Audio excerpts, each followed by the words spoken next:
Yes, people, I'm Srini, and you are watching MTAG TV. By the way, guys, my England jersey is not here yet, and I'm not an England fan, so that's why I'm not repping them. But the boys clearly are because they are big Three Lions fans. And speaking of the Three Lions, it is England versus Scotland, which is, of course, a historical game in international football. You guys already know about Gaza's brilliant goal in Euro '96, the dentist chair celebration, all of that good stuff. But before we dive into all of that, we need to react to the lineups. The boys haven't seen the lineups. Okay, they have. I'll let you know.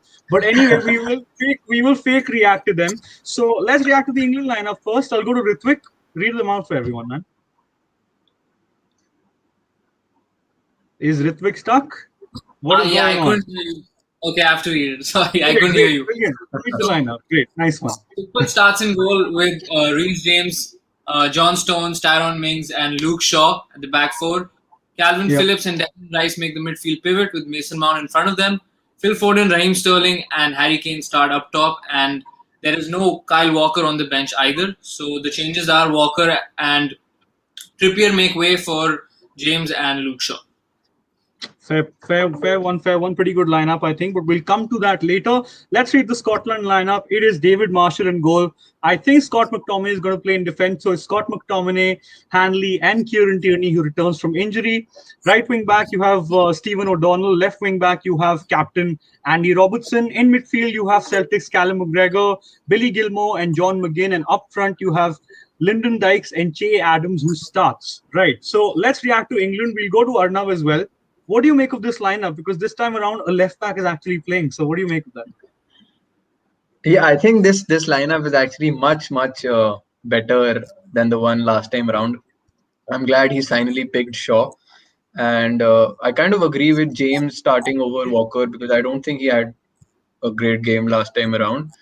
Would have liked to see Maguire, but I don't think it's worth risking him too soon. So then Mings had a decent game, so you got to stick with him.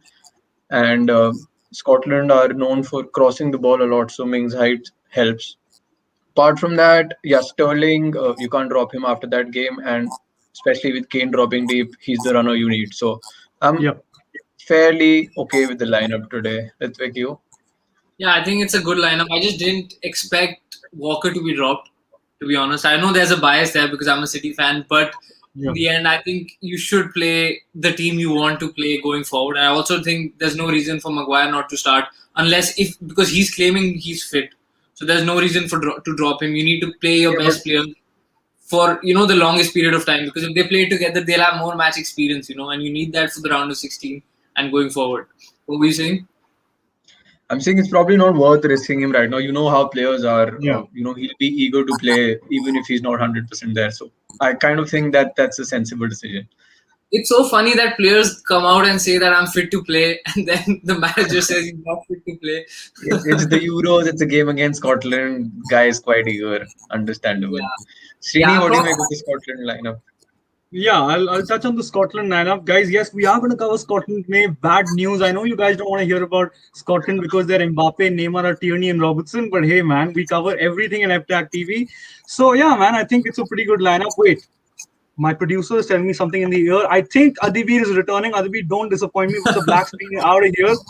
So let's wait on Adibir. Okay, let's not actually. Yes, there he is. Finally. The third line is here.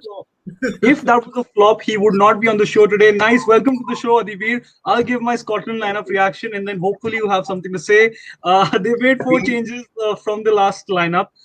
Billy Gilmore comes in. Che Adams comes in. Wait, I've made notes. I'm not going to pretend like I remember everything. Kieran Tierney comes in and Callum McGregor comes in. So that's brilliant because Che Adams changed the game for me. I do not understand for the life of me why he didn't start the last game.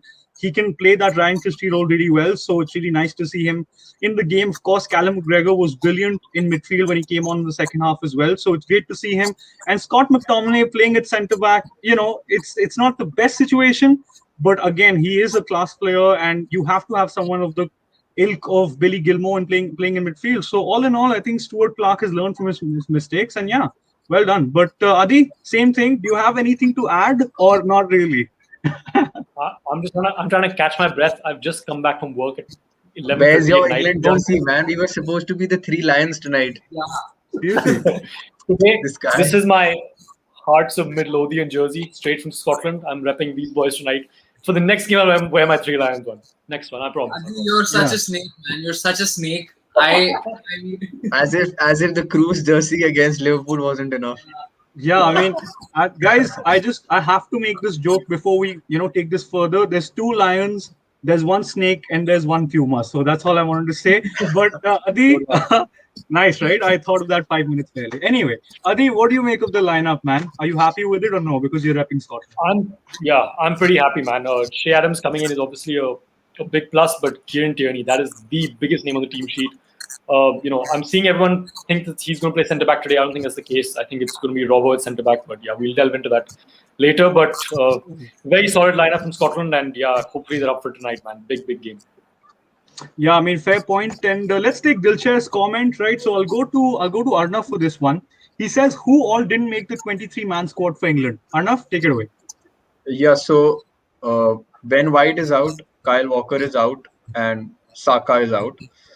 Sancho comes back in, thankfully. So now we have Grealish, Sancho, and Mount's playing. Grealish, Sancho, and Rashford as wing options to bring on from the bench, which is quite exciting.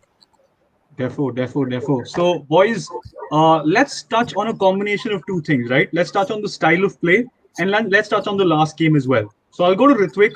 Last game, they beat Croatia 1-0 standard victory, but then you would have wanted more in that performance because it was quite dull. So what do you make of that whole performance in England's style of play in general? Yeah, I think they weren't at their best. They did get the win in the end, but they'll need to be better against this team to come out on top. I feel a lot of these players have played against the English squad in the English Premier League, so they'll know how they play, and they have to be at their best if they have to beat them, especially that defense, that backline.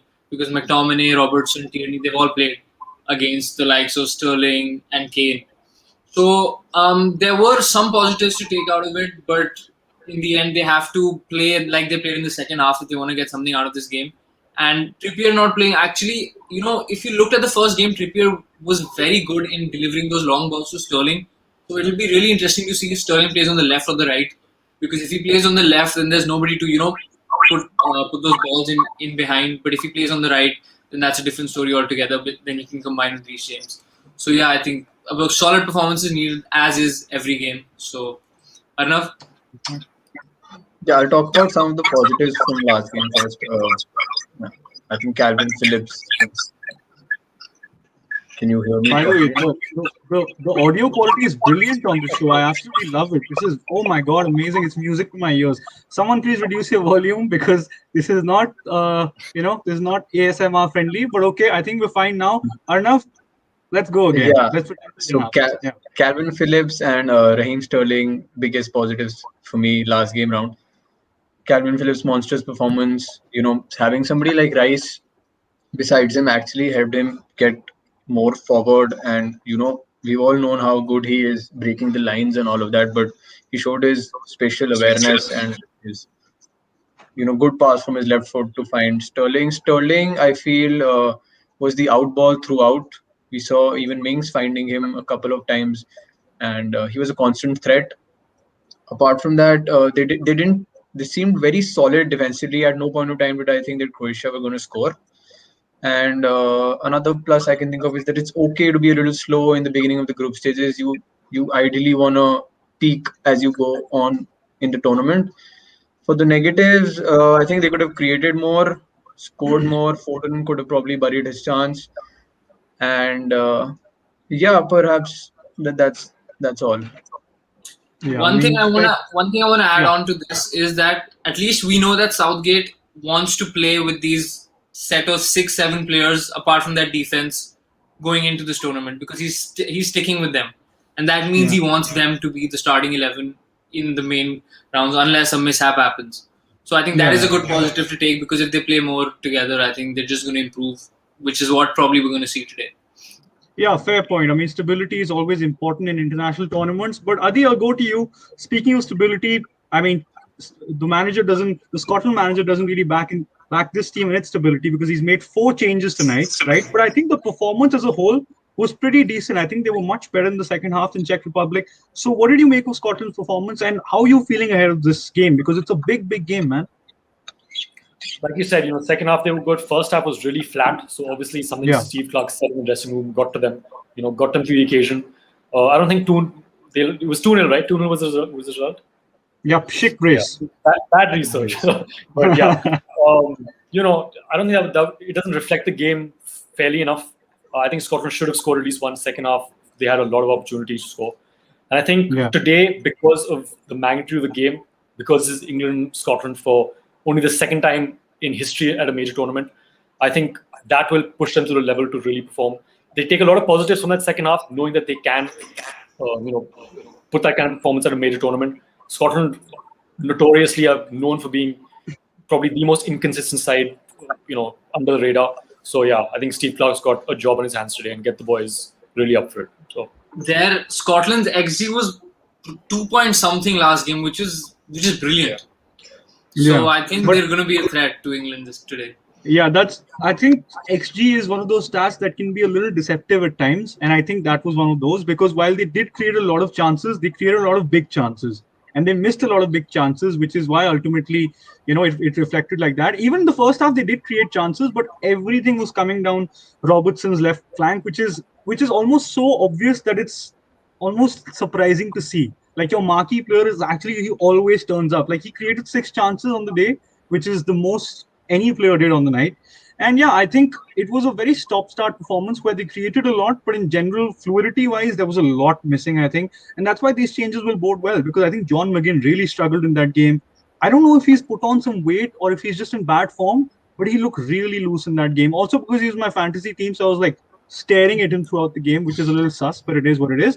But yeah, man, I think overall, it was a very stop-start performance. There were a lot of positives, but they are a little predictable, which is why having someone like KT who can swap with Robertson, he can play in midfield where Robertson makes that run down the flank and vice versa, is going to be brilliant. So yeah, let's hope for a better performance. Ritvik, you wanted to add to that? I have a question. Adi mentioned that he thinks Robertson's going to play as a centre-back and KT's going to play as a left wing-back. Did I hear that right? Why do you think so? That's correct.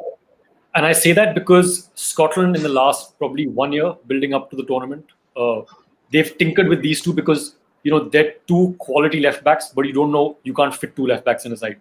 So, majority of them, it's been Tierney at centre back. So you'd expect him to play there, but coming back from injury, all that responsibility on him in a back 3 against England with, facing that attack.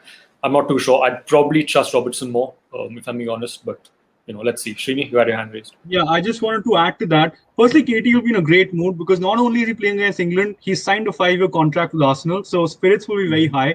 But yeah, I think KT is very important in that system because even if he plays as a centre-back, he tends to create more chances than Robertson because he is that secret weapon. It's very similar to how he's used at Arsenal. Like, they play in a back 3, but if you notice, Xhaka plays as a left-back and Tierney basically plays as a wing-back. So that's going to happen a lot, regardless of whether someone drops in as a centre back, ultimately Tierney is going to go forward because they're Messi and Ronaldo are their 2 left backs. It's actually very funny, honestly. How can your 2 left backs be your star players? But anyway, let's move on from that. Enough of Scotland. Let's go to England now. And Adi, I know you want to add something, so we'll go to you. But I know people watching you want to hear about England, so let's do that. Arnav, what sort of an approach would you like to see from England tonight? See, I personally think that they're going to be up against somewhat of a low block that Scotland are going to put 3 at the back, and and they'll be dealing with a lot of crosses from Scotland. I think Scotland crossed the ball 27 times against Czech Republic. Yeah. So I think Mings and Stones have their work cut out tonight. Also Shaw and James in preventing them from crossing the ball that often. Besides, in their own attacking sense, I think they'll have to find some space for the likes of Phillips and Mount between the defense and the midfield, so they can then set up Sterling or Foden or even Kane, who I would like to see further up front. He was dropping deep again, and it's not something I'm a big fan of, especially with 2 defensive-minded midfielders, as I mentioned in the last live. So yeah, they could actually have a few crosses on their own with Shaw and James both quality, and I think Out ball again is going to be Sterling and Foden, and then if things don't work out, you can actually freshen it up all around up top around the hour mark. Ritvik, you want to add to that? Yeah, I agree with that. I don't think Kane should be dropping back. I think Kane needs all the service he can get because once he is on the end of that ball, he is most definitely going to score. So he needs those balls in. I think Foden should drop back a little bit because he's a good carrier of the ball. And I think he'll do that today. But otherwise, they do need to work on their final balls to Kane. I don't think he should be the pivot in that, midfield sort of a role. Yeah, Shri, what were you saying? Yeah, I just think it's kind of like, I hear your points and I agree with them. I think it's a little impossible to expect that right now because I think Harry Kane has changed. I don't think it was as if Harry Kane has been told to play in that role. I think it's permanent now. I just think it's a thing that he does. And it's a good thing because he's never been better, right? My only thing is that I want the likes of Sterling and Mount to interchange more. I think that was brilliant because, again, you've seen it, Ritvik. Sterling has a tendency to almost go one-on-one a bit too much. And with Mount and him swapping, it makes it more interesting because it makes you more fluid. Also, another thing that has not been touched on is I think Phil Foden was unusually quiet in the last game. I know he struck the post, but I think it's because he plays on that right. Like he did this season when he started against Wolves on the right and he did score.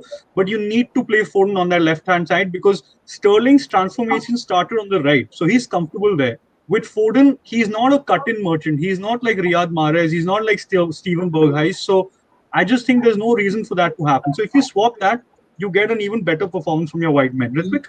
He actually did play on the right. He cut in and he scored an absolute belter against Liverpool. Do you remember? And he took Andy Robertson out of the game completely. Okay, fair enough. I mean, I'm not saying he can't do that, but it's very predictable. These lot can't stop, huh? Man, I don't want to touch on the three players that have done bits this tournament because the live's got something else. But anyway, let's touch on another comment from Dilsher and then we'll go to you, Arnav, because Dilsher has put in 2 comments. So shout out to you, man. He says, given how reliant Scotland is on the left side, Southgate choosing James for right back shows how much he probably rates him. Now, Adi, I know you're repping Scotland, but let's go to you as well. What do you make of this James call? That's an interesting question. Statement, sorry, but I think that's half true. I think Walker didn't have the best game in the first one. So James coming in, again, he's a great balance of attack and defense. He can do both really well. And, that entire left side of Scotland is completely overloaded. So that's why, I'll touch upon McTominay at centre-back today. I think that's the reason, because they're overloading so much on that side. And I think James has, he'll have the freedom to do some sort of damage and influence the play in some way. So it's a good decision starting him. And I think this is the Scotland game, for example, is the perfect game to play a wing-back pairing of James and Luke Shaw rather than Trippier and Walker, because you offer a lot more on the pitch. So, yeah, Srini. I have a question for Arnav because Arnav wanted to add to that point. We've touched on Reece James, and thank you for the question, Dilsher. But I want to ask you, what do you make of this Luke Shaw move? Because when we were talking at halftime, we were all touching on how important it was for Shaw to come on as the first sub. So what do you make of that inclusion? I think he massively improves England's left side, not only defensively, but even going forward. He's a reliable partner for somebody like Mings, who's not too reliable in my opinion. Also, he's someone who can progress the ball really well. He creates a lot of chances as he did in the Premier League. And, he's just going to make it really easy for whoever is playing with him on the left side, whether it's Sterling or Foden. I'd actually like to see Foden on the left. But then that kind of begs the question, if you're going to play Foden on the left, then why not Sancho on the right? But, for sure, I'm actually... No. I'm absolutely fine with Sterling starting. I'm absolutely fine with Sterling starting, but if he's starting, he's got to play on the left. So Shaw... No, I didn't say anything, yeah. keep going. I'm just laughing. I'm actually quite excited to see him play, and I think he's going to do bits tonight, and it's not going to be possible for Southgate to drop him after tonight. Yeah, sorry, I can't get the smile off my face because I just find it funny how United fans have almost taken to Sancho like he's already a United player. He's got the number 7, he's a legend. You can make a statue, all of that. I could have said the same about Rashford if I wanted to get in the United angle. No, definitely. He should get a chance. It was very weird that he wasn't in the squad alongside Chilwell. But anyway, Adi, you wanted to add to that point? No. My point is redundant now. Just to move on. Sorry. Okay, but one point that is never going to be redundant because it is very important, probably the most important revelation. More than if it's coming home. This Ronaldo 123 Rock says, if England win the Euros, I'll reveal myself. I mean, I'm saying it's coming home. I'm going to wear my jersey on the next live because it has to come home. I actually was watching the game yesterday thinking, who is Ronaldo 123 Rocks, man? What's going on? But anyway, let's move on from that.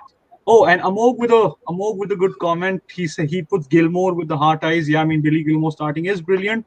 Ronaldo 123 Rock says, which we all know won't happen. That's not the plot twist we wanted to see, but hey, it is what it is. Speaking of Billy Gilmore, I'll go to you, Adi. I mean, I don't want to touch on Scotland's approach that much because we kind of all will have the same answer. They should play in a low block, counter, all of that. Let's talk about key players. Billy Gilmore, is he your key player or do you have another pick? I would have liked to say he's my key player because I'm a big fan of him. Actually, I'm a fan of anyone at Chelsea, but that's not the point. Billy Gilmore, he's a fantastic talent. I'm really surprised to see him. Look at his face. I love the Chelsea boys. My Germany boys are there. Anyway, Okay, Billy fair Gilmore. enough. I like the English is, boys. Anyway, Yeah. So Gilmore is a fantastic talent. I'm actually surprised to see him starting today. But again, I think that's a domino effect of McTominay coming into the centre back positions. My player to watch, honestly, I think it's going to be Shea Adams today. If they can get him some decent service, he has some quality. And for Scotland, he's done bits during the qualifiers. So I think Shea Adams is my player to watch. Tierney is the obvious one, so I'm not going to say him. But yeah. Yeah. You know what happens a lot of the times that Adi and I have the same key player, but I won't say the same thing. So yeah, I like this link up right here. But yeah, I'll go for Kieran Tierney just because I think he reduces the responsibility on Andy Robertson, which is just needed because they're too reliant on that guy. They're very one-dimensional. And Kieran Tierney is very solid at centre-back as well and just adds that added bit of quality, added bit of experience. And as I said, when he interchanges with Robertson, they're a threat down that left-hand side. And Reece James, as good as he was in the Champions League final, again, he's a bit inexperienced, which you can sort of prey on. So if you can, then that link up's going to be great. So very obvious shout, but I'll go for Kieran Tierney. Sorry, I forgot for a second. But let's have some England chat right now. Boys, Ritvik, I'll go to you. Who's your key player and why is it Kyle Walker? I actually think my key player today is someone very, I don't think everyone would think about him. I think it's going to be Mason Mount because he was a bit like Foden in the first game. He was pretty much absent. He wasn't creating much. I didn't see what I wanted to see of him. He needs to create more. He needs to supply those balls, which he wasn't doing at all. It was all Kalvin Phillips, and Kalvin Phillips is not supposed to do that. And the fact that he's doing that is how good he played. Is a testament to how good he played.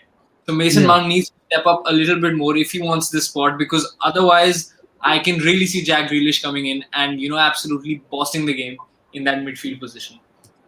Yeah, Adi? Good point on Mason Mount. I feel like if Jack Grealish didn't have a slight shin injury, I think he would have replaced Mount today.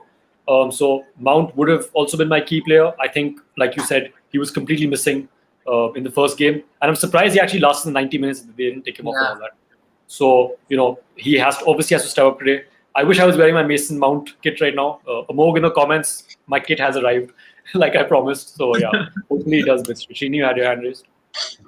It's just that all this Chelsea love is kind of odd. But I'm just very quickly, I'll go to you, Arnav. And I do love the Chelsea English boys. My group chat knows they think it's weird. But anyway, I think Mason Mount was actually quite good.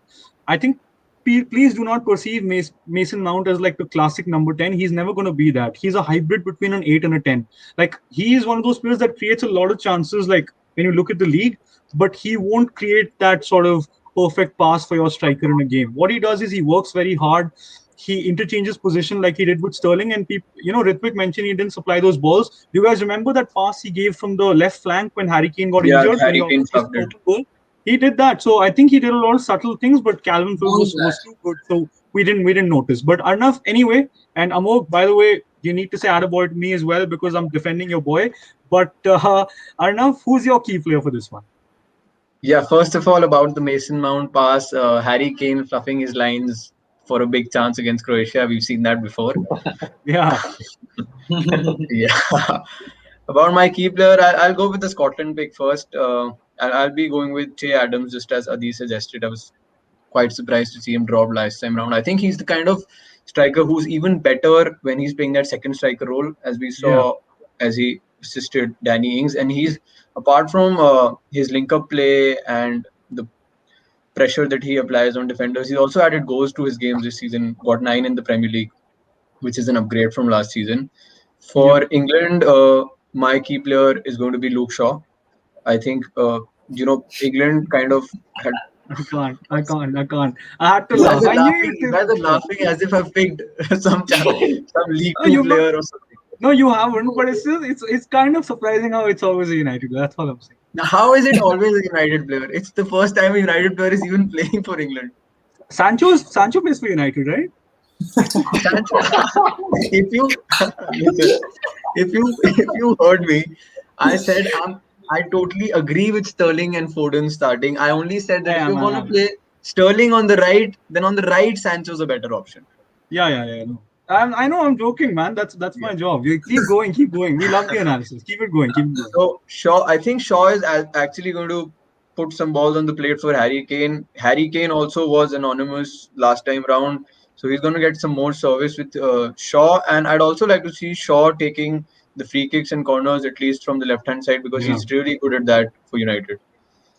Yeah, that's a fair point. If I had to pick a key player, because why not? I'll go for Raheem Sterling. I probably would have done that in the last game as well, just because I feel that, again, Raheem Sterling is that only player who makes those runs in behind. And as I mentioned before, Harry Kane's game is not going to change. So he is going to try that whole Kane song thing again. And for that, Raheem Sterling is ideal. And in the last game against Croatia, I actually thought England were quite mediocre.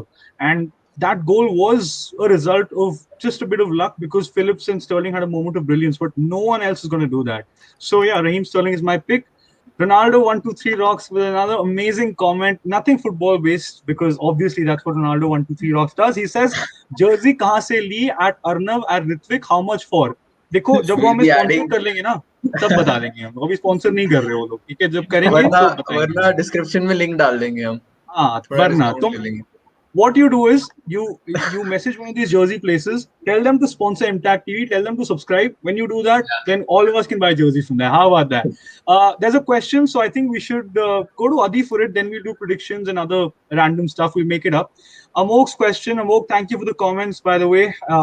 We love the comments. He says, thoughts on Chilwell not playing yet. Now we've touched on Shaw. Adi, you love the Chelsea boys. What's your thoughts on that? Not this Chelsea boy, not over Shaw, man. That's a pretty easy answer. I agree. If I had to choose another key player, I probably wouldn't say Mount after his last performance. It would be Shaw as well for me, as much as we're mugging Arnav. He brings a lot to that back line. He'll make those overlapping runs, which were completely missing with Trippier in the last game. There's no attacking outlet, like Arnav said.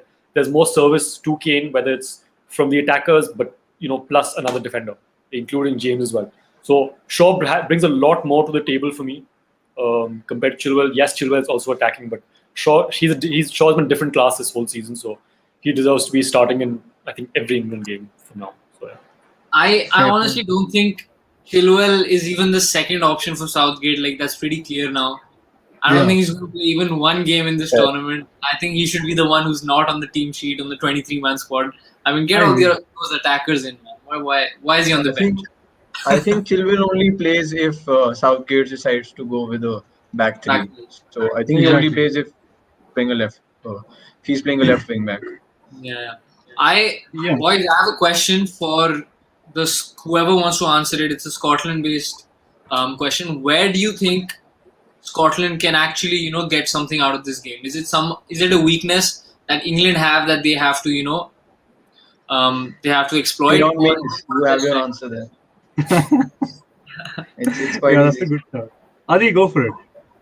I mean, it's pretty obvious, but we saw their whole cross and inshallah type of tactic last time didn't work at all. I think they can really, with that same tactic, especially with Tierney in this time, I feel like Tierney's going to be bombing forward a lot, even though he's playing centre back. I think that's the only way they get a result, and just hoof long balls in and try and get some muddy goal against England. I don't see Scotland doing too much damage any other way. So yeah, Arnav, yeah. Yeah, I think another way for Scotland to maybe hurt England is to get them to overcommit, maybe frustrate them in the beginning, And once England start committing a lot of bodies forward, obvious answer, but that's going to leave some space in behind for somebody like Che Adams or even Ryan Fraser, who could come off the bench to run onto and maybe nick a 1-0 victory. Yeah, Srini. Yeah, I just wanted to say that for Scotland to actually get a win from this game, because I'm sure that's what they're aiming for. It's such a big game. It doesn't happen a lot of times. Last time it happened was in '96, obviously. I think Scotland have to make sure that they're not themselves, because if Scotland play like how Scotland always play, there's no chance they're winning this game. Scotland need to keep the ball a little more, because what is going to happen is the same Croatia situation where sure you defend for 45 minutes for 50 minutes, but ultimately you will concede a goal. So Scotland should try to, as Arnav said, try to frustrate England by winning those tactical fouls, making sure that they keep the ball a little more as well and show the class that they showed in the second half more throughout the game. If they do that, I think it'll be more of a level playing field. Adi, you want to add to that? Yeah, I just want to really quickly add that I don't think a game like today is going to be built too much on tactics, and I'll explain why. I feel like it's built purely on something like, as blasé it is, something like passion, where this is the oldest derby in football history. It's England-Scotland at Wembley. We saw Denmark last night. We saw what a spirited performance they had after the whole Christian Eriksen stuff. They played a fantastic game, and brilliant performance. And that was not all tactics. That was all heart and desire. And I feel like if Scotland can step up to that, and England can as well, that's what is hopefully going to win the game for them. So not just tactics for me. Ritvik. Yeah, international competitions are pretty much not dominated by tactics, unless it's like a tiki-taka from Spain. It's mostly passion and desire. But I think Scotland, there's one way I think that England can be exploited, and it's on the counter-attack. Because we've seen how good Robertson is on the counter, and he has someone like Che Adams, who is a sprinter. And if he runs in behind, he needs one chance, he'll finish it. I think that's the only way they get something out of this game. But yeah, let's move on. Yeah, no. Yeah, so with the earlier result of the draw between Croatia and Czech Republic, things have really spiced up in this group. So this is for anybody among you three who wants to take it. How do you think Scotland and England both are thinking about this game? So for somebody like Scotland, even a draw could be enough, because then they play Croatia in their final group game, and a win against Croatia gets them to 4 points, which could either be enough to take over Czech Republic, or even if you finish third with 4 points, in my opinion, that's going to be enough to take you out of the group stage. For England, this is a bit of a weird one, but in this group, this team who finishes second. The team who finishes second gets a better draw. So if England finish first, they're most likely getting France or Portugal in the round of 16. But if they finish second, they're getting the second place team in Group E, which is likely to be Spain, Sweden, or Slovakia. So what do you guys think? Is that going to be playing on minds of the managers? I mean, yes. If England have a plethora of superstars, which they do, and if they're thinking like that, then they don't deserve to be at the competition, let alone the stage. I mean, if you have arguably the best striker in the world, if you arguably have the best youngster in the world, I just don't understand why you would think like that. Ultimately, you've got to beat the best. I know I've not made a face. Mason hasn't travelled. Mason is not with the England squad.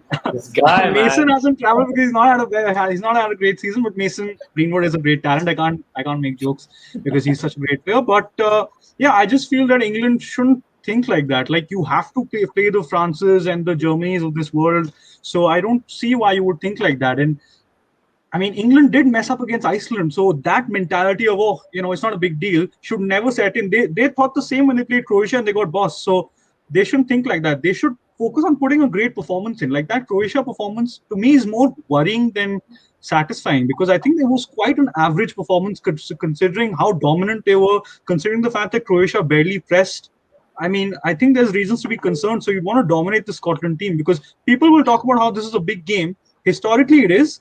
But quality-wise, it should not be. Like, this should be a 3-4-0 game. No disrespect to Scotland, but it should with the quality England have. So England should make sure that they're first in this group. Anything else is a failure. Adi?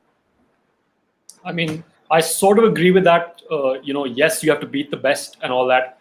But coming to Arnav's question, I think England need to first focus on getting 3 points here. Because when you're in a 6-point type of position in a group stage, you're safe. And then you can think about the third game, whether you just want to field your C team and just if you take a draw or whatever, you take a win, doesn't matter. But this result is important right now. Scotland, same story. They really can't afford to not win tonight. Otherwise, everything is you're putting all your eggs in one basket. It's a bit too risky. So, yeah, just take the 3 points and deal with Finland. Srini? Guys, quickly, like, Czech Republic are in the same group, right? Haven't they won both their matches? Like, No, they're on 4 points. They They're drew on today. 4 against Croatia. Oh, they drew against Croatia? Oh, I didn't check the score. Fair enough. But yeah, I think so Scotland... Yeah, sorry, go on. essentially, even if England win this game, they're not guaranteed first because a loss against Czech Republic in their last group brings them down to second. Yeah, there's no guarantees. So that, I mean, they should make sure that they aim to win every game. I think it's not cheating, but it's very dubious if a team is aiming to finish second. Like, that's odd. What's sport about then? But anyway, there's a question from, I know Ritvik, you want to add to this. I think Ronaldo 1236. You've written a very long question. It may be a smart question. I'll read it though, and let's see. I'll decide, and I'll go to Ritvik for it. He says, "Why are England fans so rowdy and disrespectful? We always see news and reports of them fighting and disrespecting opposition fans in international tournaments and do full." I won't say that. No way are you going to catch me out like that. Bro, come on, yeah. Come on. I'm in the same country you are. Yeah, I'm not going to talk. We are I'm not like that, just to be clear. Yeah, we're not going to touch on that. Like, what can I tell you? I'm not English. I don't know. A lot of English fans are nice as well. So let's not generalize. Ritvik, you want to add to Arnav's point there? I forgot what I was gonna say because of That's what Ronaldo's Ronaldo's comments do to you. Yeah, he makes you forget what you were gonna say. What was Ronaldo's it? Yeah, I can't remember. Let's move on. Yeah, maybe Ronaldo 123 rocks is the real Cristiano Ronaldo. Who knows, man? Who knows? But anyway, boys, please have some coke, man. One life you got. You only have one life. Drink some coke, have some beer. It's okay. Have some fun, man. Yeah, man. Have some fun. Although, if we do not promote the drinking of alcohol, unless you find us a sponsor, so quickly someone do that. But very quickly, boys, because we've done like 36 minutes, we've got to do predictions as well. So don't analyze. One player who's going to change the game off the bench. Ritvik, I'll go to you first. Jack Grealish, number 7. He'll come in.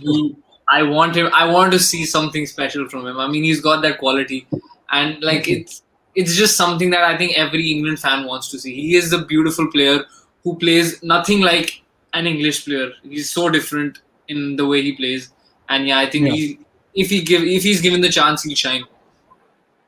Fair point, Arnav. I'd probably go with Grealish as well, but I'm not sure about the extent of his shin injury, whether he's fit enough to come on in the second half or not. So, yeah, how can I even say Sancho without you guys laughing? No, you can. I think either of Rashford or Sancho has to come on to replace whoever is the more ineffective out of Sterling and Foden. And again, if Kane is having a bit of an anonymous game, I'd like to see Calvert-Lewin given at least half an hour to make an impact tonight. Fair point, Adi. For you can go for a Scotland pick as well because we haven't touched on them. So yeah, I'll do both. Interesting listening to Arnav. I think I would have probably gone for Rashford or Sancho as well, but because he said those two, I'll go Bellingham. Even if he gets, I think he'll just get probably 10, 15 minutes. But in his little cameo in the first game, this guy was absolutely bossing it. So lots to see from the 17-year-old kid. Scotland off the bench. I don't know, Ryan Christie. I'll probably go Ryan Christie, yeah. Ryan Christie, probably. I just love how you just had no idea. Like, Ryan Christie, maybe. There's a question mark at the end. Because the Scotland side, they don't really have anything off the bench. I mean, who do you get Ryan off? Fraser is a good shout, in my opinion. Yeah, That was my shout. I've been hyping up Ryan Fraser for years, not just for Scotland League in general. He has done nothing to substantiate those claims, so don't depend on him at all. Absolutely. He's only an FPL stat pad. Exactly. Srini, before we go to you for the bench option, I have a bit of a related question in my mind. Is there a case to be made to switch McTominay to midfield in case Scotland are chasing the game? Because he's someone who can really drive the ball and I was actually thinking of something similar where if they get someone like maybe Henry on, like they could play McTominay, because even in the first game, McTominay went on this run, and it's not like let's be real, McTominay is not Kaka, but what McTominay is he's really strong and aggressive, and you probably need that. yeah, you need that burst of energy. And we've seen McTominay also kind of make those late runs and score goals. The Leeds game is an example. Maybe there's a bit of a hidden talent there. So I'd like to see McTominay play there eventually. And for England off the bench, it's a tough one. I personally would go for Sancho just because with how deep Scotland would play, you need someone who's very good in those one-on-ones to put in those crosses as well as just go past people, maybe win those little fouls because let's not forget that England do score a lot of goals via set pieces. So Jadon Sancho is my pick as well. Adi? Just really quickly, my original pick, I was actually going to say Liam Cooper, but people would look at me like I'm absolutely crazy because of the fact that he'd come to centre back and then push McTominay up. And Liam Cooper is not he's a Premier League centre back. So yeah. Yeah, exactly. I don't agree with all three of you. I think if you're playing a back five and if there's someone like McTominay, you just switch that formation a little bit. He pushes up and it's just a back four because then what do you do? What do you do when you have two left backs? How can you play a four when you have two left backs? It doesn't matter because if a DM drops back, that's what happens when you're chasing games. And Ferguson, you should know this. Go full gung-ho. Like just discard the formation. Yeah, when you're chasing a game, you don't care about the formations. You just play. Have you seen Harry Maguire go forward for United? Have you seen Sergio Ramos go forward for? What is going on? What happens when they have set pieces? It's not like Harry Maguire starts. Oh, he goes forward with the ball. He carries the ball. I'm telling you, it is a thing where your centre back goes forward and there is a hole at the back. But if you're chasing a game, that has to be done. I feel. Yeah, but don't you think that even if you're saying that, like if McTominay sort of carries the ball, ultimately you are drawing the England press and there's space in the middle which you can sort of exploit. So, I mean, there is something like that because ultimately Scotland Scotland don't need to go gung-ho. They don't get eliminated. Like, because I'm not assuming that Scotland are just losing. It could be anything. Like, let's not disrespect Scotland like that. So, I mean, we'll see. It depends on the situation. I don't think there's any time when you should just throw the kitchen sink because you do have another game. You could still beat Croatia. You don't know what's going to happen in the last game as well with Czech Republic. And plus, you can qualify for third. So, why do that? Like instead, like Scotland, what Scotland should work on tonight is not to really focus on winning the game, but to sort of create some sort of a strategy where if you play the big teams in the future, you have a template instead of just trying to win a game because Scotland won't use this template and win every game. So yeah, man, I don't particularly agree with that, but fair point. Arnav, you want to add to that? And then let's do predictions, please. 42 minutes. Yeah. See, I also think that you have to keep GD in mind, going gung-ho or, just discarding your formation. If you're, say, 1-0 down, you're likelier to go 2-0 down with the quality that and the runners that England have in their team. So you've got to be a little cautious as much as we're speaking about the rivalry and everything. There's still a round of 16, stage to be reached for Scotland. So keep your heads and don't get a silly red card that knocks you out of the next game. Don't lose your heads even if you're losing the game for Scotland. Yeah, therefore, and apart from that, just why? That's my question. Why do you have to be so gung-ho? It's not a final. Like it's not a knockout. It's just a group game. Yes. Look at Turkey, man. Like Turkey are another thing where they're so conservative and just so poor at defending that they get walloped. But I'm just saying that you still would rather take that approach than do what Ritvik is doing. But anyway, it's fair. It's an opinion. It could work. That's what Turkey has sussed us all, man. They've sussed us all, dark horses and all that talk about them. What they've done. Never said it. Never said. I don't know anything about Turkey. I swear, Dan. Yeah, I've never even seen them play. So you become why? Because Soyuncu khelta, everyone's like dark horse. Let's be honest. Everyone's a liar. No one watches that much football. Yeah, no one watches that much football. Turkey is naam bade aur darshan chote. Brilliant, amazing. This is what you get at MTAG TV, which is why you need to subscribe right now. If you're not doing it, you wear half and half, man. That's all I'm saying. Brilliant, Arnav. Fantastic. Great throwback. All right, couple of comments and predictions, then we need to get out of here. Ronaldo123 Rocks asking Amok which team he supports. Amok supports Belgium, by the way, just in case. Amok says Ritvik is secretly wearing a Scotland jersey underneath. Maybe he is, maybe he's not. Okay. Amok with a comment, Belgium, hey, okay, little conversation going here, man. Come on, put in real comments. What is going on? Let's just go to predictions. Ronaldo's got some money on France. Yeah, he's got some money, 3 lakhs, man. He's got some money, right? But Adi, I'll go to you. What's your prediction? Who are your scorers? I'm going to go 1-0 England, probably Harry Kane to score. Simple. Fair point. All right, Arnav?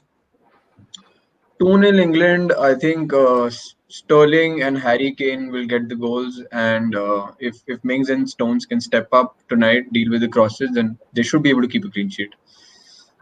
Ritvik? I think it's going to be 2-1 England. I think Shea Adams is going to score one. I don't think this England defense is the best. And it's going to be Harry Kane and my boy Phil Foden. Nice. I like that. I'm confused between two predictions because I've been thinking about this. One is the same prediction as Arnav, 2-0 Sterling and Kane penalty or something like that. And one is a 3-2. One is a 3-2, like a crazy game. But I'll be safe and go 2-0 as well, Sterling Kane. So yeah, that's my prediction. But guys, you should let us know your prediction. You should let us know your predictions as well. Nice, finally did it, great. And yeah, man, subscribe to the channel, like all of that good stuff. Follow us on IG, Twitter. Check out the More Than a Game description, the More Than a Game website in the description below. Nice, finally. And yeah, man, there's not much to say, guys. Do you want to add to anything, or let's just go? And just remember, if England win tonight, it's definitely coming home. Fair enough. You make your own decisions. France, it's coming to Paris. That's all I'm saying. But anyway, thank you so much, guys. And until next time, we move.